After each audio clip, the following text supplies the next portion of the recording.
ایک مرتبہ ایک انصاری صحابی پیارے آقا مکی مدنی مصطفیٰ صلی اللہ علیہ وآلہ وسلم کی خدمت میں کچھ سوال پوچھنے کے لیے حاضر ہوئے۔ اللہ پاک کے آخری نبی رسول ہاشمی صلی اللہ علیہ وآلہ وسلم نے فرمایا، اگر تم چاہو تو تم مجھ سے سوال کرو، اور اگر چاہو تو میں ہی تمہیں تمہارے سوال بھی بتاؤں اور ان کے جواب بھی بتا دوں۔ صحابی رضی اللہ تعالی عنہ نے عرض کیا، یا رسول اللہ صلی اللہ علیہ وآلہ وسلم، آپ ہی ارشاد فرمائیے کہ میں کیا پوچھنے آیا ہوں۔ آقا کریم رؤوف الرحیم صلی اللہ علیہ وآلہ وسلم نے فرمایا،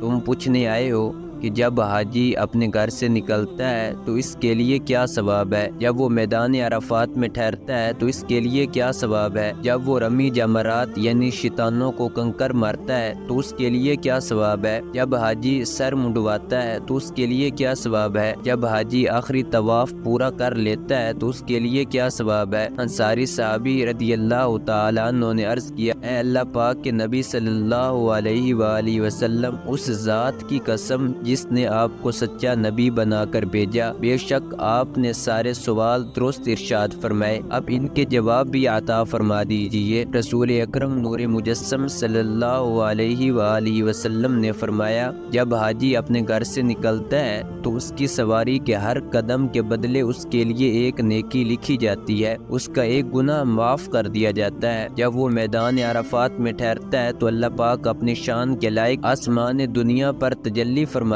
ہے اور فرماتا ہے، اے فرشتوں گواہ ہو جاؤ، میں نے ان کے گناہ معاف کر دیے، اگرچہ بارش کے قطروں اور ریت کے ذروں کے برابر ہوں۔ سرکار صلی اللہ علیہ وآلہ وسلم نے مزید فرمایا، جب حاجی رمی جمرات کرتا یعنی شیطانوں کو کنکر مارتا ہے تو قیامت تک اس کا ثواب کوئی نہیں جان سکتا۔ جب وہ اپنا سر منڈواتا ہے تو اس کے سر سے گرنے والے ہر بال کے بدلے قیامت دن نور ہوگا، اور جب حاجی کعبہ شریف کا آخری طواف کرتا ہے تو گناہوں سے ایسے پاک ہو جاتا ہے جیسا اس دن تھا جب اس کی ماں نے اسے جنم دیا تھا۔